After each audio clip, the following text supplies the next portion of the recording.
And those in power that have the ability to end this epidemic by reforming our gun legislation refuse to do anything about it. See, I just find this commentary so disingenuous and just incorrect.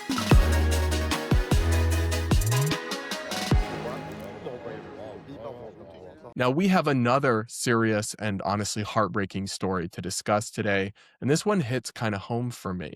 There was a horrifying mass shooting at Brown University, which is in Providence, Rhode Island, which is partly where I grew up. So I have been to the campus at Brown many times. It's intermingled with the city of Providence, where I've been throughout my life many times, and I've even spoken to campus groups on Brown. So all of these shootings that you'll hear about are truly terrible and heartbreaking, but this one just feels even exponentially more real to me. And I've got to be honest, it's really shooken me up a little bit over the last couple of days, watching these chilling videos recorded from students' iPhones, all of this. I've been monitoring the news coverage of it. It's a really horrible story. Here is some CNN coverage to just help you get caught up on what happened. Then we're going to get into the politicization of this tragedy and the, in my view at least, reprehensible viral commentary that's coming from many left-wing commentators. Let's watch. And the breaking news this morning, just a stunning development here on the campus of Brown University in Providence, Rhode Island. Police released the man who had been detained as a person of interest in the deadly shooting here that happened right in that building behind me with those white squares. That's the engineering building where 2 people were killed and 9 injured. Rhode Island's Attorney General says that the evidence now points in a different direction. Speaking overnight, the mayor of Providence acknowledged that authorities have no way of knowing if the shooter is still in the area or has left the state. We know that this is likely to cause fresh anxiety for our community. And we want to reiterate what we said earlier, which remains true, which is ever since the initial call, now a day and a half ago, we have not received any credible or specific threats to the Providence community. All right, 2 students were killed, at least 9 others injured in the attack, which happened Saturday afternoon in a Principles of Economics review session. Surveillance footage shows someone who the police believe is the gunman wearing dark clothing leaving the university building where it has happened. Again, that's the street that we're standing on right now. So before we get into the political fallout here, which is already turning toxic, because of course it is, welcome to 2025. But I want to say a couple things about this tragedy itself. One is just my heart goes out to everyone involved, and it's really horrifying stuff, and I'm so sorry this happened. But also, the police are, especially the local authorities, I believe, not exactly covering themselves in glory on this so far, seeming to apprehend somebody that, and say there's a person of interest, everybody ran with it, and then release that person. And then the messaging here doesn't quite make sense because they are simultaneously telling people that there is no threat or like no known threat and they don't need to be locked down or on guard or anything, but also the man is on the loose. Those two things can't really seem to go together, at least unless they have information they're not sharing with us yet. So I remember, for example, after the Boston Marathon bombing, like big parts of Massachusetts stayed on lockdown for a while till the guy was caught because you have a dangerous, violent criminal on the loose. But here they're saying there's no additional threats being made. I don't know. That doesn't quite add up to me, but I hope that it ends well and the person who did this is brought to justice. The other thing I'll say about this is people need to stop and take a beat before posting claims and information about these tragedies in the aftermath, because the all over X right-wing accounts ran with narratives that are literally not true and millions of views on these posts. There were posts about how CNN reported the shooter had non-binary pronouns, referring to the person that they thought was the shooter that was taken in as a person of interest and has now been released, presumably cleared. That was never a thing. That never happened. I checked. CNN never reported any such thing about they, them pronouns. People also started posting about like photos of the wrong person by the name of the person of interest that they've now released. They started posting LinkedIn profiles and all sorts of stuff. And people just run with it. And they've decided a narrative and they start blaming Democrats or whatever. It's like, maybe you guys should let the bodies get cold the same way, and we will come to this, progressives will use this to push their policy agendas immediately. Like maybe you could take a beat and not drop the hot take or not run with the totally unverified reports and actually wait and see what happens. People immediately assumed this was like an Islamic attack or something, which again, we have no idea if that was the case. Everyone needs to take a breath and stop pushing this insane misinformation all over social media constantly. In the aftermath of a tragedy, the best thing you can do is wait a beat and wait for the full facts to come in. No one needs your hot take, and exploiting the vacuum of information by pushing out fake stuff to the masses just to monetize it or to get yourself attention is actually sick and really should be studied. The type of sociopathy required to do such a thing.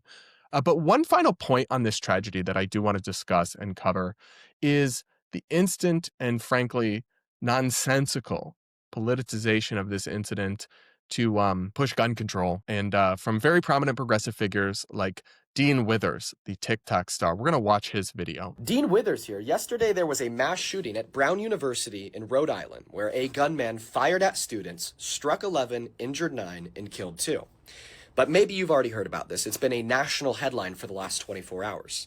But something that you may not know is in the last 24 hours, there has been another mass shooting in Brooklyn, New York, where 2 masked gunmen waited outside of an event space, and when everybody started to leave, they fired at the crowd and hit 6 teenagers.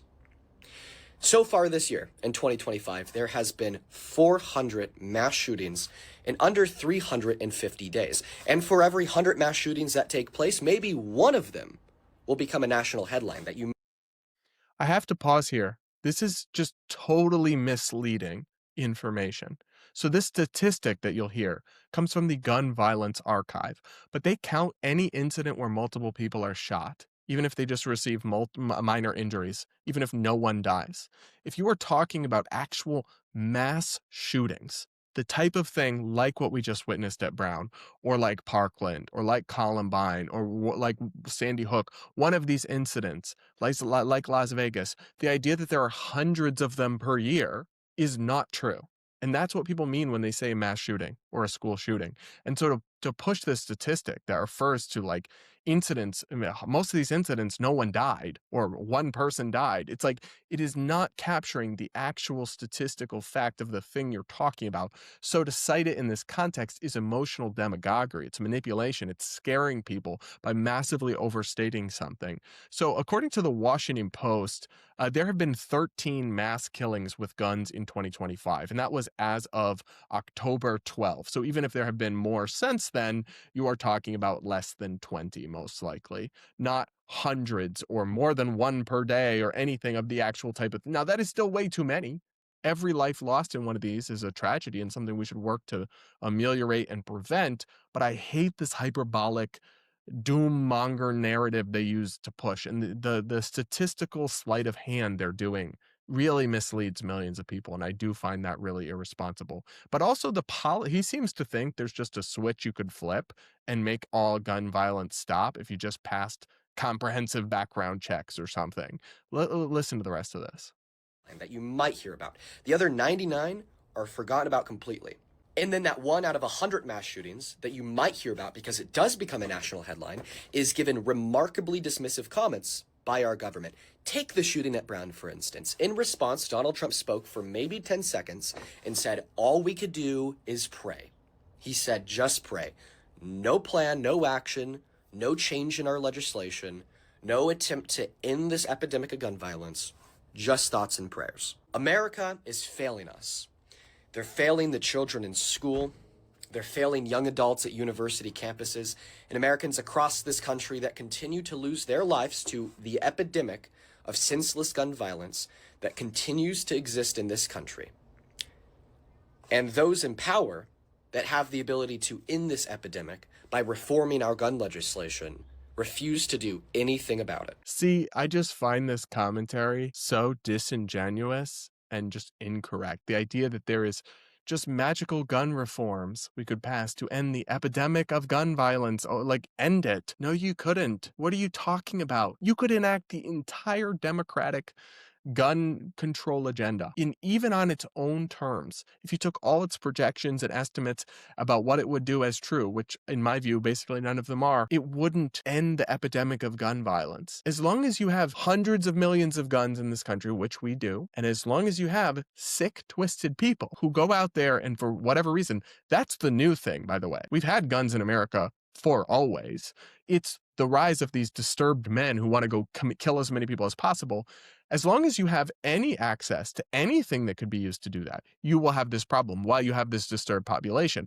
I mean, so far, and God, I hope it doesn't increase, but it could. So far, 2 people have been killed in the Brown shooting. You could easily kill 2 people with a vehicle. We've seen 70, 80, 90 people killed. I don't have the exact number in front of me, using a vehicle in France, I believe, if in European terror attacks.